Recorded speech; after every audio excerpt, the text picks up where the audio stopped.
to do, man? Hitta Slim in the building. I go by the name Hitta Slim. I'm an entrepreneur. I'm an artist. I'm a world traveler. It just shows me, like, you know, I learned about organic interaction. You know what I mean? And the way the game is now, you can't force the people to do shit no more. It used to be based on your affiliation and, you know, if you stand next to this person, that person. You can't force the people no more. The game is too saturated with too many different artists. It got to be organic love. The people got to really fuck with you. You know what I mean? And with me, I start realizing I'm not going to focus on the masses, which the masses is great. And I want to, I always, you know, everybody want to appeal to the masses. But when I'm focused on the masses, I'm overlooking the people that's right in front of me that fuck with me. You know what I'm saying?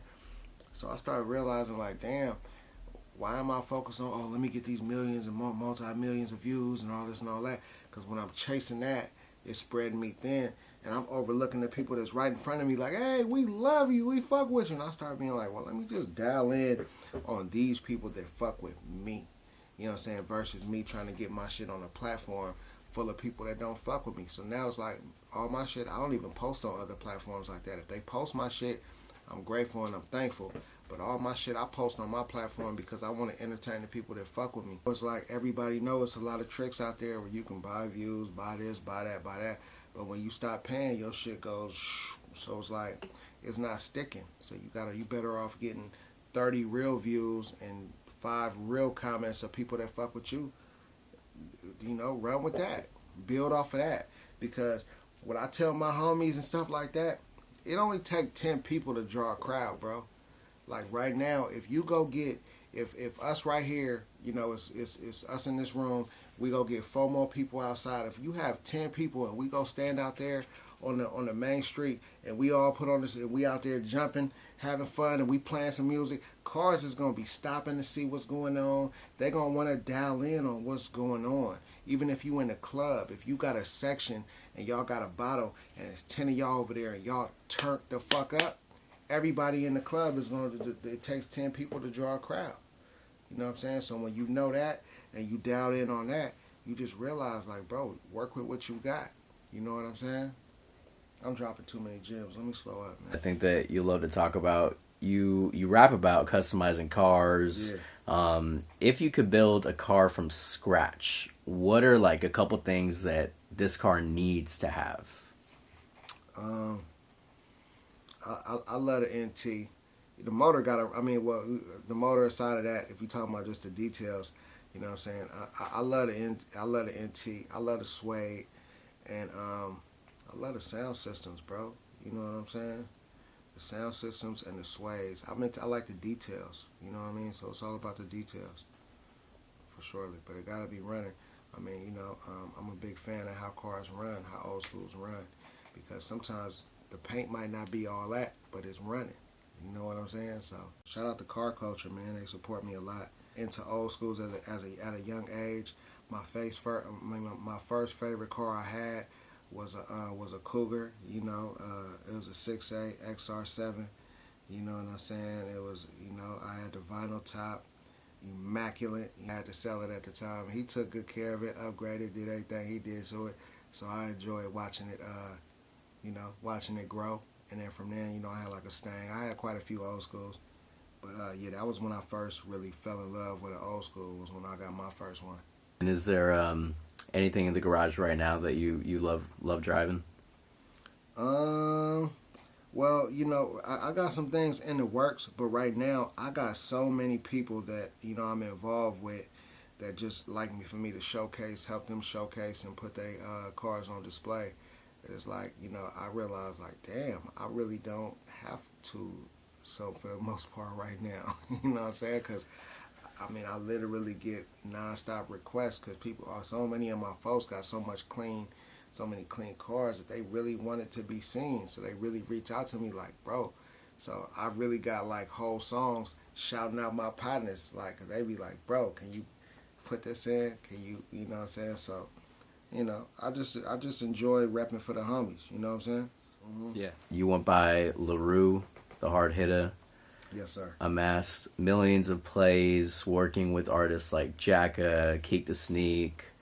You actually went to high school with Keak Da Sneak, right? I did, man. I went to Bret Hart with Keak Da Sneak. That's my bro. We actually had classes together. You know, that's a real friend of mine, man. That's a real brother of mine. Shout out Keak Da Sneak. Can you tell us like a little bit about like the transition from, you think about those days, you know, like the type of life you were living then, like versus now, like what have you learned like in all of these you know, opportunities to like work with great artists, you know, and like develop into a great artist yourself too? I've just learned, you know, just the power of the music. You know, like as you brought up Jacka, first of all, you know, rest in peace to Jack. Me and Jack put out multiple projects. You know, we came up in the game, in the rap game together. Of course, I was signed before he was to a record label called AWOL Records. And the Mob Figures came and signed to West Coast Mafia not long after, which was like a partner company to AWOL Records. So, you know, I was there when they became the Mob Figures. I was there when they came on board. So me and him was like, you know, day one in it. And I had a personal relationship with all the Mob Figures, but, you know, we had a whole movement. And from when his passing, it changed me, of course, because that was my brother aside of the music shit. So it changed me a lot, because not only was it my bro in real life, it was my bro in music too. It was like, you know what I'm saying? So it just let me know the power of the kind of energy that I want to attract through music. So one thing that really sticks out to me, and probably to a lot of people about your music, is just how consistent you are with dropping songs, projects, and videos. Yeah. Can you talk to us about that? Well, as the creative side of it, I'm able to make a lot of content and music because, like I said, I don't try that hard. It's kind of effortlessly because I don't have to go in there and try to be a rapper and try to create something. And it's just easier when I can just go in there and just, you know, I can laugh, I can smile, I can hit a spin move, I can do whatever the fuck I want to do, because I want my people to know that I'm not trying to be perfect. I'm not trying to be the dopest dancer or the dopest rapper or none of that. I'm just giving you me, the dope, and that's gonna be doper than a lot of people that's trying. So with that, it's easy for me to create content, for one, and for two, I don't really release content without a visual, because the times have changed. So when I make a song, I can't rely on you to paint your own picture of what I meant when I created this art. So I gotta paint a picture. It don't matter if it's a cell phone 360 video or a real video. A lot of times I like to paint the picture. I've run tests with this, on these ideas and this concept. I've had some of my closest homies and people who I go to for advice, because a lot of my music, I don't really let people even hear my music before I put it out. If you don't like it, I want to hear it, go drop it in the comments or whatever your feedback is, because a lot of times you could let, you know what I'm saying, some of your closest people hear shit and they critique it or send you in the wrong direction. Or sometimes I'll let people hear stuff and it'll lower my spirits on their reaction, because, you know, as artists, we are sensitive with our music. But then I tested it with my folks and I was like, bruh, listen to this song. So I let him hear the song and he was just like, yeah, that was cool. So I was like, oh yeah, okay. Then I pulled out my phone and I was like, here, watch this video. It's the same song. He watched the video, now he's like this. And then when he's done, he was just like, you know what, I do like that. So it just had me like, damn, that shit crazy, bro. If I let him, if you see the visual to the shit, you gonna understand the concept versus me trying to, I mean, you know, once you're an established artist and people already know, like now, I think sometimes if people hear, you know, people who follow me, my supporters, if they hear certain songs from me, they can kind of visualize me hitting my shit or doing my dance or doing what I do. But that's after me dropping hella videos. But until then, I gotta show you what I was on. You know what I mean? I gotta show you what I was on. What's your favorite animal? Do you have a favorite animal? I'm a big fan of the cats, of the big cats, of the leopards, of course, the tigers, the lions, you know, the savage animals, you know, the hyenas, you know, spotted hyenas, you know, they got the snow leopards. It's a lot of dope animals out there in the world that I follow and pay attention to. I'm a big fan of the eagles too, the bald eagles, and it's some savage animals out there. If you really look into it, you'll be like, man, this is crazy. Are you holding right now that crypto's kind of, you know, come down a little bit? Or you... Yeah, I hold. I never, everything, all the crypto I ever bought, I just held it. I You know, I never sold it. I never said, oh, I'm going to flip it out. Oh, it's dropping. Oh, it's losing. Because I just know, I believe in, you know what I'm saying, out of even all the little rinky-dink coins that I bought here and there, none of them ever went flat.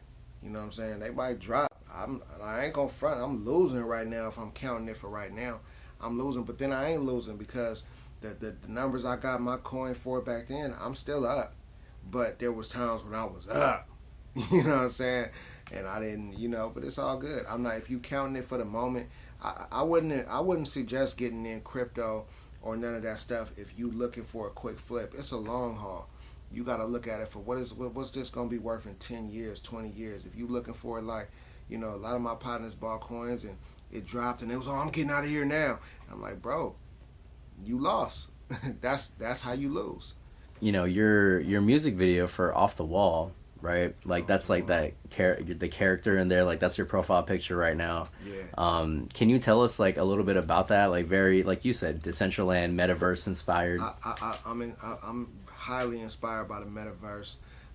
Yes, I do have a character. I'm working on doing my release. I got a couple release parties coming up in the Metaverse for my new music, and yeah, I just I'm in the animation world. Of course, I got the Oculus goggles and all that, so I use I go to the Metaverse. I play video games. Like now, to be honest, I be telling all my partners, but I don't even play video games like the Xbox and the PlayStation no more. You know what I'm saying? Them days is over. Now I play on the Oculus. You know what I'm saying? Like even from Call of Duty to all that, even though they don't have Call of Duty, I play this game called AIM XR.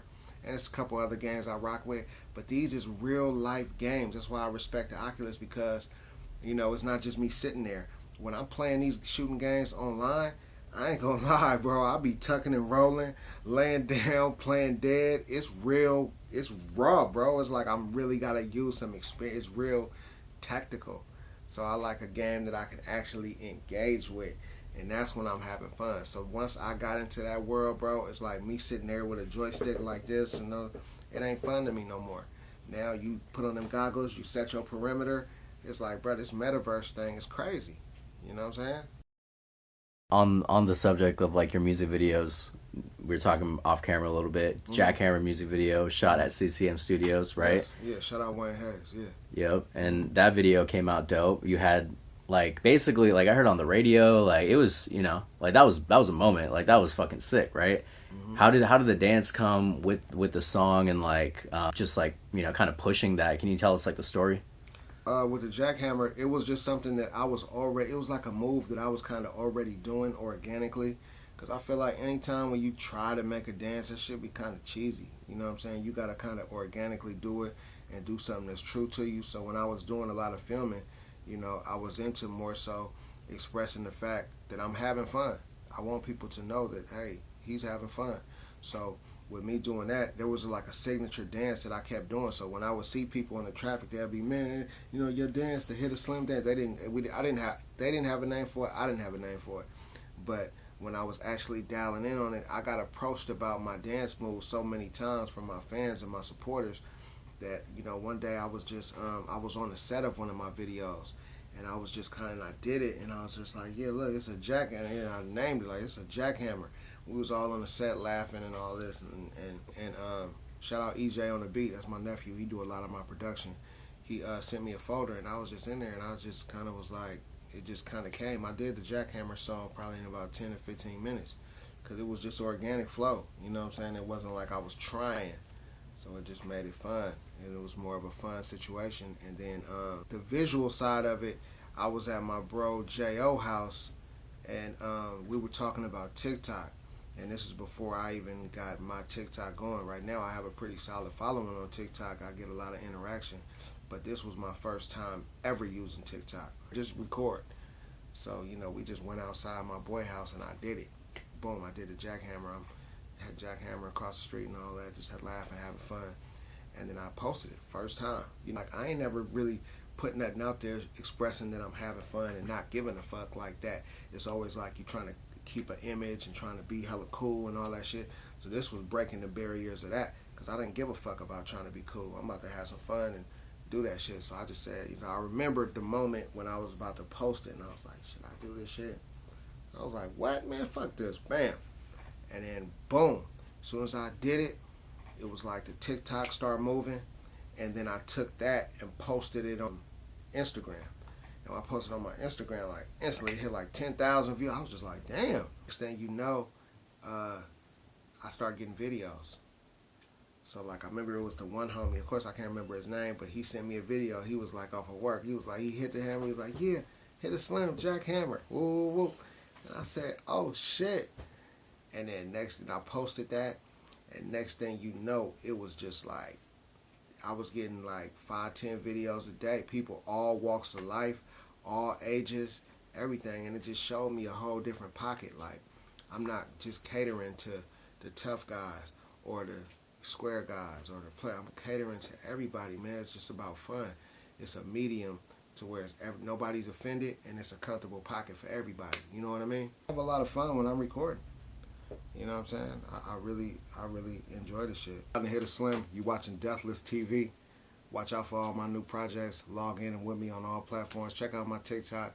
Let's keep it moving. Yeah.